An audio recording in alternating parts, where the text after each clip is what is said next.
Recent டைம்ஸில் infertility problem அதிகமாகிறதுனால fertility treatments, அதாவது IVF மூலமாக கன்சீவ் ஆகிற விமனும் அண்ட் ஐவிஎஃப் மூலமாக பிறக்கிற பேபிஸும் அதிகமாக ஆகுறாங்க. இந்த மாதிரி இன்ஃபர்டிலிட்டிக்கு ஐவிஎஃப் அண்டர்கோ பண்ணும்போது கப்பிளுக்கு இருக்க ஒரு காமனான டவுட்டு, ஐவிஎஃப் மூலமாக பிறக்கிற பேபிஸ் நார்மல் பேபிஸ் மாதிரி இருக்குமா டாக்டர், இல்லை ஐவிஎஃப் பண்ணுறோன்றதுனால என் பேபிக்கு ப்ராப்ளம் எதுவும் வரத்துக்கு வாய்ப்பு இருக்கா அப்படின்றது ஒரு இம்பார்ட்டண்ட் கன்சர்ன். ஸோ இதில் நம்ம என்ன புரிஞ்சுக்கணும் அப்படின்னா, ஒரு மதர் ப்ரெக்னெண்ட்டாக இருக்கும்போது அவங்களுக்கு 95% ஆஃப் த டைம் பேபி எந்த குறையும் இல்லாமல் இருக்கும்.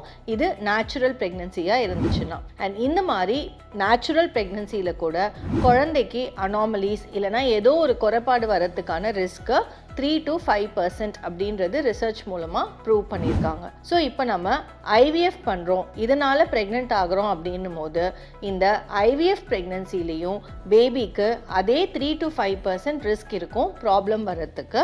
ஐவிஎஃப் பண்ணுறது மூலமாக அந்த ரிஸ்க்கை நம்ம அவாய்ட் பண்ண முடியாது. பட் ஐவிஎஃப் பண்ணுறோன்ற ரீசன்னால் அதிகப்படியாக ப்ராப்ளம் இருக்கும்னு எந்த ரிசர்ச்லேயும் ப்ரூவ் பண்ணல. அண்ட் செகண்ட் காமனான டவுட்டு, ஐவிஎஃப் பண்ணால் ப்ரெக்னன்சியில் நிறைய மெடிகேஷன்ஸ் எடுக்கணும், நார்மல் ப்ரெக்னன்சி மாதிரி அது இருக்காது, இது ஹை ரிஸ்க் ப்ரெக்னன்சியா அப்படின்றதும் காமனாக கேட்பாங்க.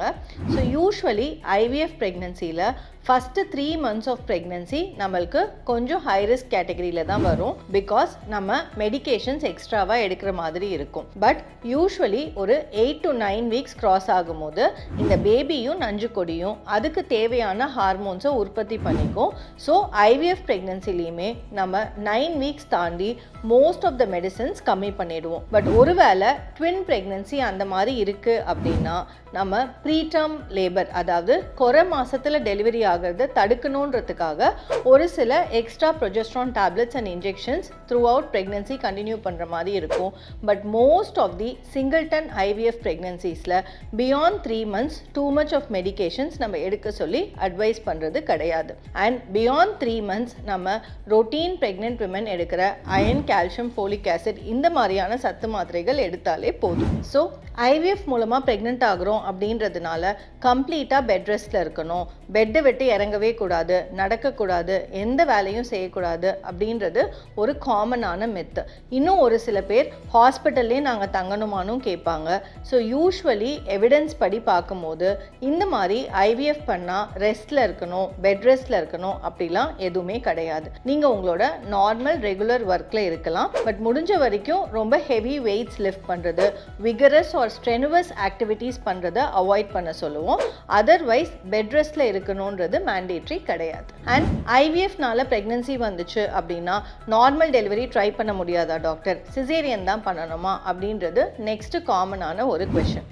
ஸோ ஜென்ரலி ஐவிஎஃப் ப்ரெக்னன்சிஸில் நம்ம ப்ரெக்னன்சி மானிட்டர் பண்ணுவோம். And by 8th or 9th month மேஜராக உங்களுக்கு எந்த காம்ப்ளிகேஷன்ஸும் இல்லை, பேபியோட வெயிட்டு, மதரோட பெல்விஸ் இதெல்லாம் டாக்டர் அசஸ் பண்ணி நார்மலாக தான் இருக்குது அப்படின்னா டெஃபினெட்லி நார்மல் டெலிவரி ட்ரை பண்ணலாம்.